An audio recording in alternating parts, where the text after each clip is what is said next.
இது வரைக்கும் gate kids சேனலை சப்ஸ்கிரைப் பண்ணாதீங்க, உடனே சப்ஸ்கிரைப் பண்ணுங்க. அப்படியே அந்த பெல் சிம்பளையும் பிரஸ் பண்ணுங்க. எங்களுக்கான சப்ஸ்கிரைபர். ஹலோ வியூவர்ஸ், தல தோனி ஏப்ரல் 7ஆம் தேதிக்காக வெறியுடன் காத்துள்ளார் என்று ஸ்டீஃபன் ஃபிளமிங் அவர் ஒரு பேட்டி கொடுத்துள்ளார். கடந்த தொடர்களை விட இந்த தொடரில் சிறப்பாக செயல்பட சென்னை சூப்பர் கிங்ஸ் வீரர்கள் ஆவலுடன் காத்திருப்பதாக சென்னை அணியின் பயிற்சியாளர் ஸ்டீஃபன் ஃபிளமிங் தெரிவித்துள்ளார். இந்தியாவில் கடந்த 2008ஆம் ஆண்டில் இருந்து உள்ளூர் T20 தொடரான IPL தொடர் கோலாகலமாக நடத்தப்பட்டு வருகிறது. இதன் 11வது சீசன் அடுத்த மாதம் 7ஆம் தேதி துவங்க உள்ளது.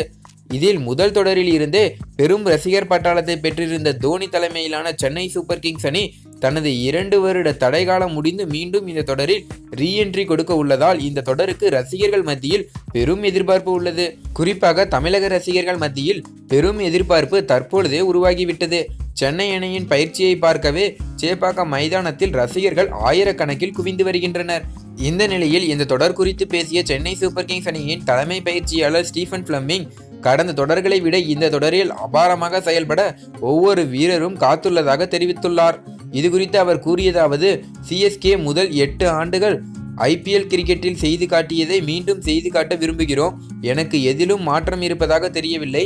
8 ஆண்டுகளுக்கு முன்பாக நட்பு உருவான அதே ஹோட்டலில் தான் இப்போதும் தங்கியுள்ளேன். ஒரு அணியாக நிறைய வெற்றிகள், 10 ஆண்டுகள் ஒரு அணியுடன் நிறைய வரலாற்றை கொண்டது. தோனியின் கிரிக்கெட் வாழ்க்கையில் சென்னை சூப்பர் கிங்ஸ் மற்றும் சென்னை மிகப்பெரிய பங்கு வகித்து வருகிறது. முதல் 8 ஆண்டுகளில் எங்களுக்கான சிறப்பு என்னவோ அதனை மீண்டும் திருப்பி செய்து காட்டுவது அவரது உறுதியில் உள்ளது. அவரது உத்வேகத்தில் தீவிரமடைந்துள்ள விஷயமாகும் இது என்று தெரிவித்துள்ளார். மேலும் அது மட்டுமல்லாமல் தோனியின் வெறியை இந்த IPLலில் நாம் காணப்போகிறோம் என்று அதிரடியாக பேட்டியளித்துள்ளார். இந்த பேட்டியை பார்த்த தமிழக ரசிகர்கள் அனைவரும் உற்சாகத்தில் கொண்டாடி வருகின்றனர். மேலும் இந்த தகவல் குறித்து நீங்க என்ன நினைக்கிறீங்க? நீங்க எந்த டீமுக்கு சப்போர்ட் பண்ணுவீங்க? நீங்க CSK ஃபேனா இருந்தா மறக்காம லைக் பண்ணுங்க. மேலும் இது போல பல தகவலை தெரிஞ்சுக்கொள்ள நம்ம சேனலை உடனே சப்ஸ்கிரைப் பண்ணுங்க.